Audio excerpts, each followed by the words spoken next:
नमस्कार, बहुत स्वागत है आपका बिग ब्रेकिंग में। मैं हूं रीनू। ओडिशा के स्वास्थ्य मंत्री नाबा दास पर झारसुगुड़ा जिले के ब्रजराजपुर के पास हमला हुआ है। उन्हें गांधी चौक के पास एक पुलिसकर्मी द्वारा गोली मारी गई, जिसके बाद उन्हें गंभीर हालत में अस्पताल भर्ती किया गया।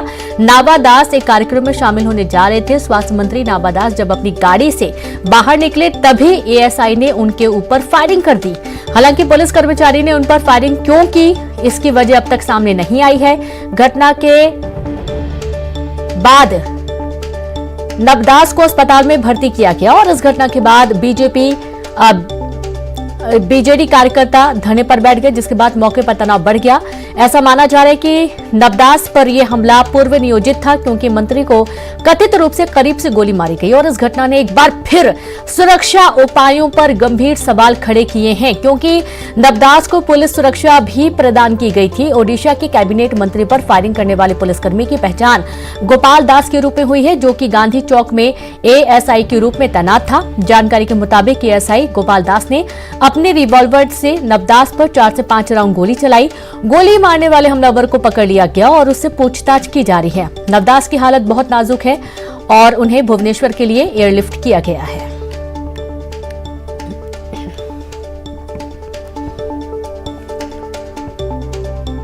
तो देखिए, उस दौरान की कुछ तस्वीरें भी सामने आई हैं, जिस दौरान ये पूरा घटनाक्रम घटित हुआ। नवदास को गोली मारी गई और ये बहुत चौंकाने वाली बात है कि जो सुरक्षा जवान है उन्हीं में से एक एएसआई ने गोली मारी। ऊपर एएसआई ने उनके ऊपर फायरिंग कर दी। कर्मचारी ने उन पर फायरिंग क्यों की है, इस बात का अभी तक खुलासा नहीं हो पाया है। छतरपुर के चंदला थाना इलाके में बदमाश देसी तमंचा लेकर लोगों को धमका रहा था और उनके साथ गाली गलौज कर रहा था। इस बात से नाराज होकर बाजार में मौजूद लोगों ने बदमाश को तमंचे सहित पकड़ लिया और उसकी जमकर धुनाई कर दी। बदमाश के लोगों ने इतनी खातिरदारी की कि वो बेदम हो गया। बाद में लोगों ने बदमाश को पुलिस के हवाले कर दिया।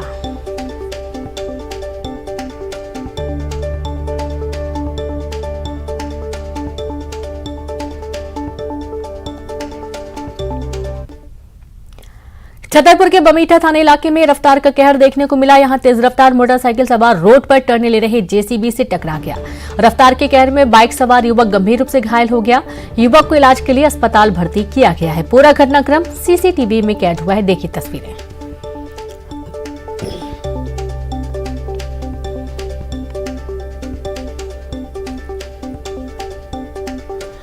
तो बाइक सवार गंभीर रूप से जख्मी हुआ है। युवक की हालत काफी नाजुक बनी हुई है। अस्पताल भर्ती किया गया। पूरा घटनाक्रम सीसीटीवी में कैद हुआ है। कटनी के माधवनगर थाना इलाके में तेज रफ्तार बाइक सवार युवक सड़क पर बने स्पीड ब्रेकर को नहीं देख पाया, जिसके चलते बाइक सवार गिर पड़ा सड़क पर और उसे गंभीर चोट आई। हादसा एसीसी फैक्ट्री के पास हुआ है।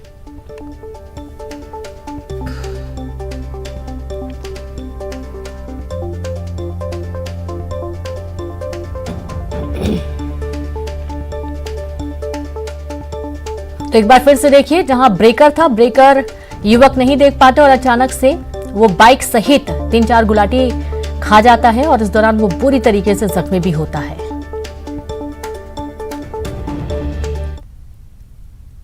मुरैना से खबर है, सहायक जेलर निकला करोड़पति। हरिओम शर्मा के बैंक खाते में मिले 43 लाख रुपए।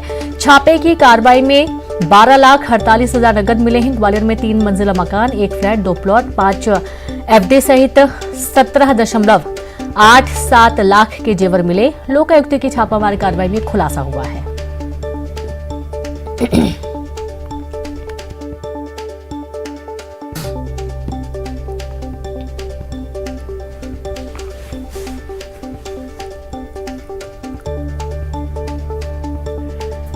तो जेलर के पास अकुत संपत्ति का खुलासा हुआ है। छापेमार कार्रवाई के दौरान कई अवैध संपत्ति, हरिओम शर्मा के बैंक खातों से 43 लाख रुपए, 12 लाख से ज्यादा नगद मिले हैं। 3 मंजिला मकान, 1 फ्लैट, 2 प्लॉट भी मिले हैं।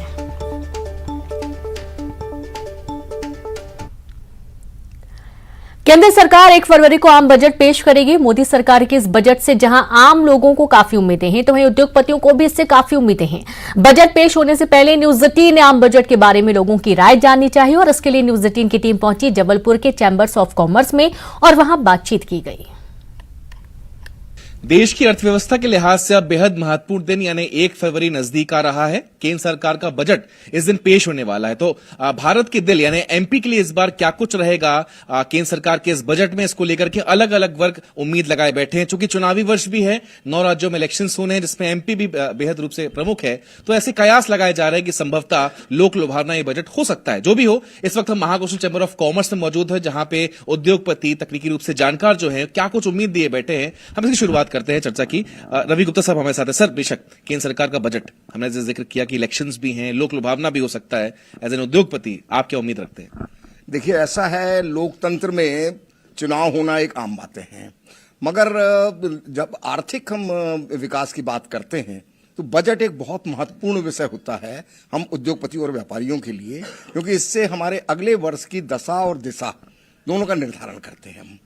सरकार के द्वारा एमएसएमई को लेकर के बहुत सारी योजनाएं बनाई गई, मगर बहुत सारी योजनाएं बनाने के बाद भी ऐसा कुछ लगा कि वो मूर्त रूप नहीं ले पाई, जिसका कि प्रतिफल ये हुआ कि उद्योग और व्यवसाय के माध्यम से जो आर्थिक विकास का एक क्रम था, वो क्रम प्रारंभ नहीं हो सका, या प्रारंभ होने के बाद वो अंत तक पहुंच नहीं सका, और उसका मुख्य रूप से फायदा जो मिलना चाहिए था वो फायदा नहीं मिल पाया। इस बार के बजट में हम अपेक्षाएं कर रहे हैं कि शासन को एमएसएमई को ज्यादा से ज्यादा संसाधन उपलब्ध कराने का कारण होना चाहिए, जिससे कि एमएसएमई के माध्यम, जो कि 65% जीडीपी में अपना कंट्रीब्यूशन रखते हैं, उन्हें आगे बढ़ करके देश की अर्थव्यवस्था में अपना सहयोग प्रदान करें, रोजगार उन्नयन हो सके, और जो हम एक चाहते हैं विकसित भारत, जो हमारे प्रधानमंत्री जी का एक स्वप्न है कि हम मेक इन इंडिया के दौर में आ जाएं, वैसा दौर एमएसएमई के माध्यम से हो सकता है, ऐसा हम लोगों का सोचना है।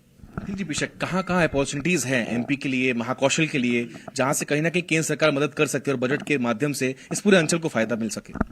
देखिए, अगर हम एमपी स्टेट के पॉइंट ऑफ व्यू से अगर हम बात करते हैं तो मुझे लगता है कि कुछ सेक्टर्स मेरे जहन में आते हैं। जैसे मैं टूरिज्म की बात करूं अगर, तो एमपी टूरिज्म का एक हब बन सकता है। जबलपुर को अगर मैं धुरी मानूं तो यहाँ की 200 किलोमीटर की पेरीफेरी में 3-3, 4-4 नेशनल पार्क्स हैं। खजुराहो का इतना विश्व प्रसिद्ध मंदिर है, माँ मैहर की यहाँ पर 100 किलोमीटर की दूरी पर उनकी स्थापना है।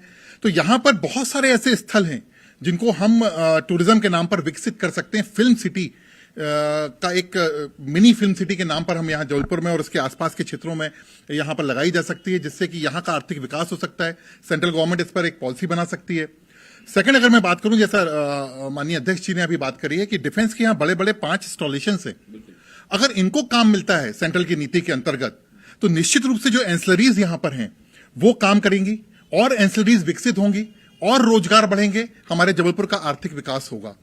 हम यहां पर मटर का बहुत वृहद स्तर पर उत्पादन करते हैं, विश्व प्रसिद्ध हमारा मटर है। यहां पर हम उसका वैल्यू एडिशन कर सकते हैं। गवर्नमेंट की ऐसी, सेंट्रल गवर्नमेंट ऐसी नीति दे सकती है। दूध हमारा एशिया का सबसे अच्छा दूध माना जाता है जबलपुर का, यहां पर उसका वैल्यू एडिशन हो सकता है। आयरन ओर यहां से निकलकर जा रही है और पक्का माल बनकर यहां वापस महंगा खरीदते हैं हम लोग। क्यों नहीं हम यहां पर एक वैल्यू एडिशन कर सकते हैं? सेंट्रल गवर्नमेंट ऐसी नीति बना सकती है। ठीक है, ये बेहद महत्वपूर्ण सुझाव है। सर, टैक्स के लिहाज से मेरा अगला सवाल आपसे रहेगा, क्योंकि अमूमन जानकार तो आप ही होते हैं कि क्या निकल रहा बजट से, क्या नहीं निकल रहा। आम जनता तो सिर्फ पेट्रोल डीजल के टैक्स से ही कहीं ना कहीं रूबरू होती है। क्या तकनीकी होना चाहिए इस बार पहलू जो बजट से फायदा पहुंचा सकता है? देखिए, बजट से एक्सपेक्टेशंस हमेशा ये रहते हैं कि सबसे पहला जो एक्सपेक्टेशन होता है कि जो आयकर अधिनियम में भी इस समय टैक्स फ्री इनकम की लिमिट है 2,50,000, वो काफ़ी समय से है, तो उसको इंक्रीज करने का हमें हर वर्ष एक्सपेक्टेशन होता है। तो इस वर्ष भी है। तकनीकी रूप से देखें तो 5 लाख रुपए तक की इनकम पे कोई टैक्स नहीं लगता है, क्योंकि उसमें 12,500 रुपए की छूट मिलती है यदि किसी व्यक्ति की इनकम 5 लाख रुपए तक है। परंतु उसमें एक तकनीकी प्रॉब्लम यह है कि यदि 5 लाख रुपए से 1 रुपए भी यदि आपकी इनकम बढ़ती है तो फिर आप सीधे 20% के स्लैब रेट पे जाते हो, तो 13,500 रुपए टैक्स 13,000 रुपए टैक्स लगने लगता है। तो इसमें समस्या क्या हो रही है कि इसमें थोड़ा सा सरकार की रेवेन्यू भी डाउन होती है कि यदि किसी व्यक्ति की इनकम है वो 5 लाख से थोड़ी बहुत ऊपर है, तो वो 13,000 रुपए का टैक्स बचाने के लिए कुछ अपनी एडजस्टमेंट करके उसको 5 लाख रुपए से कम लाने की कोशिश करता है, जिससे कि वो 13,000 रुपए उसको टैक्स देना ना पड़े। तो इसमें अभी कुछ 1-2 वक्तव्यों में वित्त मंत्री जी ने जरूर संकेत दिए हैं जैसा कि पढ़ने में आता है कि इस बारे में रैशनलाइजेशन की बात उन्होंने कही है, तो हो सकता है कि इस बजट में वो रैशनलाइजेशन करें और जो बजट जो स्लैब है मतलब एग्जम्प्टेड इनकम का, उसको 2.5 लाख से बढ़ाकर 3 लाख या 4 लाख तक करने की बात भी है। और उसके बाद एक जो लोअर रेट है वो 5% है, जिसपे कोई टैक्स नहीं लगता है, वो 5 लाख रुपए का है। और अगला स्लैब सीधे 20% है, तो ये 5% से 20% के बीच में जो यूज डिफरेंस है लगभग 15% का, तो उससे मध्यम वर्गीय व्यक्ति करदाता को जरूर परेशानी होती है। तो वो एक स्लैब, उसमें कुछ एक नया स्लैब डाल के 10% का भी इंट्रोड्यूस कर सकते हैं। जीएसटी में थोड़ा सा जब से जीएसटी लगा है, तो चूंकि नया कर था, नए प्रकार की कर प्रणाली थी, तो उसमें कुछ ग्लिचेस होने के कारण कई व्यापारी जो है, छोटे व्यापारी खासकर, बड़ी लेट फीस देते रहे या कुछ ऐसे डिफॉल्ट्स पड़े हैं जिनको क्योर करना कठिन हो गया है 5 साल के बाद भी। और अब बहुत बड़ी तादाद में डिपार्टमेंट्स के, जीएसटी डिपार्टमेंट्स के द्वारा नोटिस दिए जा रहे हैं, डिमांड्स क्रिएट की जा रही हैं। तो जो 1-2 जीएसटी काउंसिल्स की बैठकों में जरूर ये निर्णय हुआ है कि कोई ना कोई इस बारे में एक एमनेस्टी स्कीम लाएंगे। तो एक्सपेक्टेशन ऐसा भी है, व्यापारियों का एक्सपेक्टेशन है कि वो एमनेस्टी स्कीम लाके खासकर छोटे व्यापारी और मध्यम वर्ग के व्यापारी, जिनका कि इनपुट टैक्स क्रेडिट के बारे में बहुत ज़्यादा विवाद बहुत ज़्यादा है, तो उसमें कुछ एमनेस्टी स्कीम लाके राहत दी जा सकती है। हाँ सर, आप कुछ बोलना चाहते हैं? मैं ये कहना चाह रहा था कि जीएसटी एक बहुत बड़ा केंद्रीय है, मतलब बोलना चाहिए राष्ट्र स्तर पे जीएसटी लग रहा है। और जीएसटी के रेट्स जो शुरू में लगाए गए थे 28% से लेकर के 5% तक, ये रेट जो हैं ये मूल्य बढ़ाने के रूप में सामने आए हैं। तो सरकार को अब ये करना चाहिए कि इसको घटाए वो, क्योंकि अब जो उनकी एक्सपेक्टेशन थी उससे ज्यादा कर के रूप में उन्हें आर्थिक को मिल रहा है। तो ये एक समय है जब वो रेट को घटाएं। दरों को अगर वो कम करेंगी, व्यापार करने के जो संसाधन है वो बढ़ेंगे, लोगों को जो अपने पूंजी है, पूंजी का सदुपयोग करके वो अपने प्रोडक्शन में उसको लगाएंगे। तो हम मांग करते हैं कि रेट जो है उसको घटा करके 12% के आसपास उसको लाना चाहिए। अंतिम व्यक्ति हमारे साथ हैं। सर, बेशक आपका व्यवसाय भी है, आपकी क्या उम्मीदें सेंट्रल से हैं, क्या होना चाहिए जो बेहतरी आपकी ला सके? देखिए, जबलपुर जो है पूरे मध्य प्रदेश में तो क्या पूरे हिंदुस्तान में सेंट्रल में है। अगर इसका फायदा चाहें तो सरकार उठा सकती है, क्योंकि यहाँ से परिवहन चारों तरफ बराबर बैठता है। यहाँ पर उद्योगों को बढ़ावा दिया जाए, यहाँ पे कंपनियों के सेक्टरों को बोला जाए, यहाँ पे C&F वगैरह आए, डिपो बने, ऐसी कोई व्यवस्था की जाए, उनको प्रोत्साहन देकर अगर बनाया जाए तो परिवहन के हिसाब से बिल्कुल सेंटर में होने के कारण इसको भी प्रोत्साहन मिलेगा और जबलपुर का विकास भी होगा। और जबलपुर जो विकास रुका हुआ है, कम से कम उद्योग यहाँ आएंगे और कंपनियों के यहाँ पे डिपो वगैरह आएंगे, उससे यहाँ के मध्य प्रदेश के वासियों को तो फायदा होगा ही, जबलपुर में विशेष उसका फायदा हो जाएगा। इस बार केंद्र के बजट से एमपी मांगे मोर, तमाम जितने भी जानकार हैं उनकी बातों को हमने सुना है। अलग अलग सेक्टर्स में बहुत कुछ उम्मीदें हैं, बहुत कुछ हो भी सकता है। और विशेष रूप से बेशक रेलवे की अगर बात कर लें तो उसके लिए भी कहीं ना कहीं प्रावधान कुछ ना कुछ होना चाहिए, क्योंकि WCR यहां पर मौजूद है। तो काफी कुछ उम्मीदें हैं। मोदी सरकार के पिटारे से एमपी को सौगातें मिले, यही उम्मीद हर वर्ग कर रहा है। कैमरा पर्सन वेद मिश्रा के साथ प्रतीक अवस्थी, न्यूज़ 18 जबलपुर। तो वहीं मुंबई में आयोजित स्टार डस्ट अवार्ड्स शो में फिल्म अभिनेता अनुपम खेर को एक्टर ऑफ टाइमलेस वर्सेटैलिटी का अवार्ड मिला है। अनुपम खेर ने इसके लिए स्टार डस्ट को शुक्रिया कहा। अनुपम खेर ने ट्वीट करते हुए लिखा कि एक्टर ऑफ टाइमलेस वर्सेटैलिटी का अवार्ड देने के लिए स्टार डस्ट का धन्यवाद। ये यात्रा काफी उतार चढ़ाव भरी रही, लेकिन एक यात्रा जिसे मैं संजोता हूँ। #नारी हीरा को #शिव शास्त्री बलबोआ मुक्केबाजी दास्ताने भेंट करना विशेष था। वैसे अभी तो जर्नी शुरू हुई है। जय हो।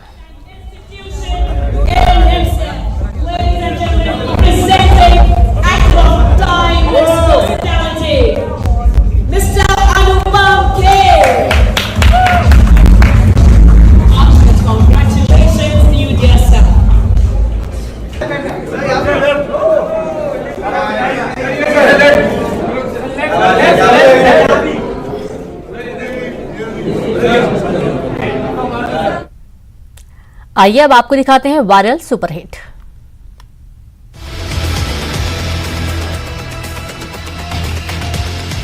कतारों में उड़ रहे इन हेलीकॉप्टरों को गौर से देखिए। ये हैरत अंगेज नजारे जो आसमान से कैमरे में कैद हुए तस्वीरें हेलीकॉप्टर के ही कॉकपिट से ली गई हैं। वाकई अद्भुत है। इसे देखने के बाद आपकी नजरें स्क्रीन से नहीं हटेंगी। दावा है ये नजारा आंखों को जितना सुकून देता है उतना ही रोमांचक भी है। इन तस्वीरों के लिए आपके दिलों में इज्जत तब और बढ़ जाएगी जब हम इसके बारे में आपको पूरी जानकारी देंगे। अब आप सोच रहे होंगे कहाँ का हो सकता है ये वीडियो, तो जनाब वीडियो कहीं और का नहीं बल्कि राजधानी दिल्ली का है। 74वें गणतंत्र दिवस के मौके पर सारंग हेलीकॉप्टर्स का है। उस ऐतिहासिक अवसर पर अलग कॉकपिटों के पायलटों ने कर्तव्य पथ के ऊपर से उड़ान भरते हुए क्या देखा, इसकी झलक आप भी देखिए ना।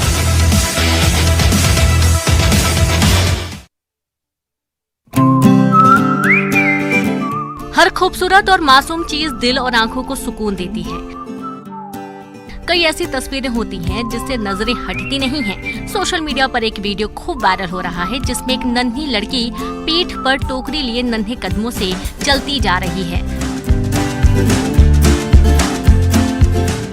बस चलती जा रही है। छोटे छोटे पांव और छोटे छोटे कदम वाकई दिल को जीत लेते हैं। अब ये मत पूछिएगा कि ये वीडियो कहाँ का है, इसकी पुख्ता जानकारी तो नहीं है, लेकिन तस्वीरें देखने के बाद ऐसा लगता है कि ये किसी बर्फीले इलाकों की तस्वीर है।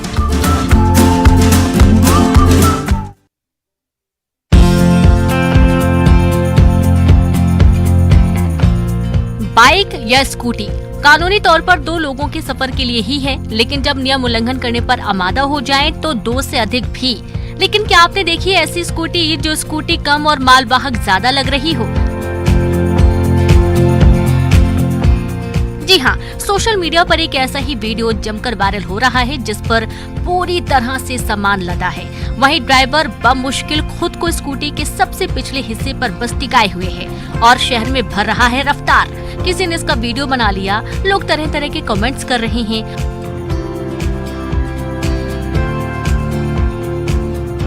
कोई अच्छा जुगाड़ बता रहा है तो कोई खतरे का खिलाड़ी। लेकिन हम आपको आगाह करते हैं, कभी भी ऐसी हरकत करने की कोशिश ना करें, ये आपको खतरे में डाल सकता है।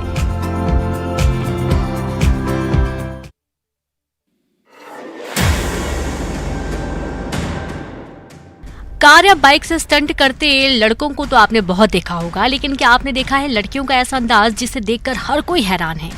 तस्वीरें देखिए, कार का रूफ खुला है, युवतियां फुल मस्ती मूड में हैं। कार रफ्तार में है और वो चीयर्स करती नजर आ रही हैं। युवतियों का मस्ती करते वीडियो किसी ने बना लिया जो अब वायरल हो रहा है। ये वीडियो छत्तीसगढ़ की भिलाई का बताया गया है। युवतियों को भला क्या पता होगा, उनकी ये मस्ती भारी भी पड़ सकती है। वीडियो सामने आने के बाद एसपी ने कार्रवाई के निर्देश दिए। ऐसे में आप भी हो जाइए सावधान, मस्ती के मूड में ऐसी गलती ना कर दें जो पड़ जाए आप पर भारी।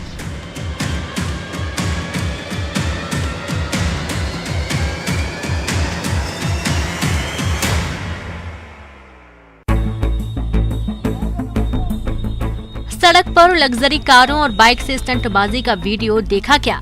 हुड़दंग करते और रील बनाते वीडियो देखा क्या? नहीं देखा तो अब देख लीजिए। तस्वीरें उत्तर प्रदेश के हापुड़ की हैं। सड़क पर 2 कार हैं, 2 बाइक पर स्टंट करते कुछ युवक स्टंटबाजी करते और रील बनाते नजर आ रहे हैं। वीडियो वायरल हुआ तो पुलिस ने कमर कस ली। आरोपियों की पहचान कर कार्रवाई की गई। सभी वाहनों को मिलाकर 77,000 रुपए के चालान काटे गए। पुलिस ने साफ कर दिया है कि ऐसी हरकत करने वालों से सख्ती से निपटा जाएगा, इसलिए आप भी होशियार रहिए जनाब, भूल कर भी ऐसी भूल ना करें। और इसी के साथ इस बुलेटिन में इतना ही। नमस्कार।